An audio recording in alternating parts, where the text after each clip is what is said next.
Hey everybody, this is Glenn Kuza from Police DTS. We're going to go over attendance groups, platoons, or units. Those groups are usually a subcontainer of a shift.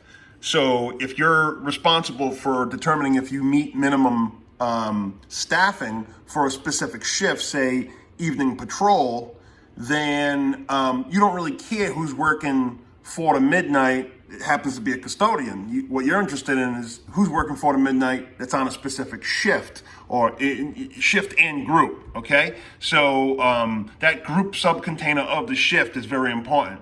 So as a super administrator, I need to get into make sure I have all my groups set up. So I'm going into the attendance tools area and then the settings, okay? And I'm gonna scroll down to my groups, okay? And you can see all my groups here, okay?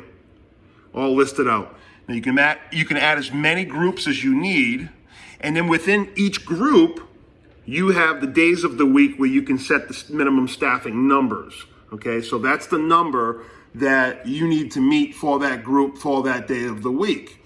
Okay, and the reason being is you may have an evening patrol group that has a higher minimum staffing on a Friday and Saturday night than it does on a Tuesday night. Okay.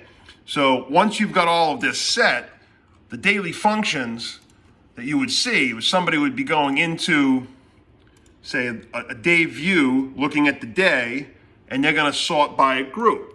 Okay, they're going to say, well, I want to see 3rd platoon patrol evening, and show me this group. It's going to show me I'm down by 4. Okay, so I see the people on attendance, but I'm down by 4.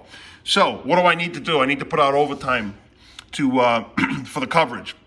Okay, so if I put my mouse over this actual red button here, I can then choose to send out an overtime request out to bid or manually assign.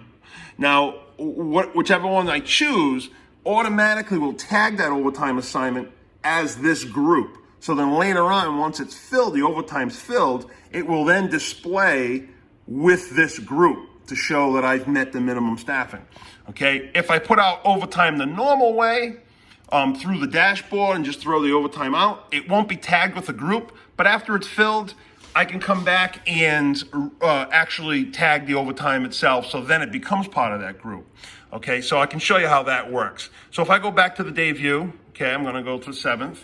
Okay, now I'm gonna look and see what overtime do I have currently, okay? So I got 2 overtimes that were filled. I'm going to click on this specific overtime, and then you'll see here that the group is blank. So I can select the group, and I'm going to say it's going to go to 3rd platoon patrol evening, and I can even assign a beat to the individual beat post. The person's going to be working on that patrol shift, and then I can update the assignment. Okay. Now at this point, the assignment's been updated. I resort the group. Okay, and now I can see that overtime is part of the group. So as my minimum staffing is saying what I'm below for, I need to be counting to make sure I have overtime that satisfies the below minimum staffing.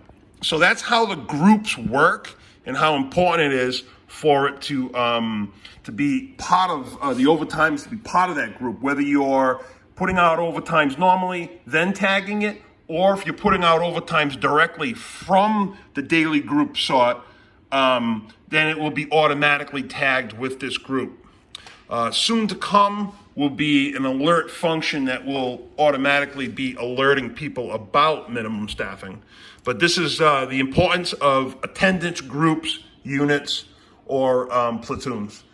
PoliceDTS.com. Thank you.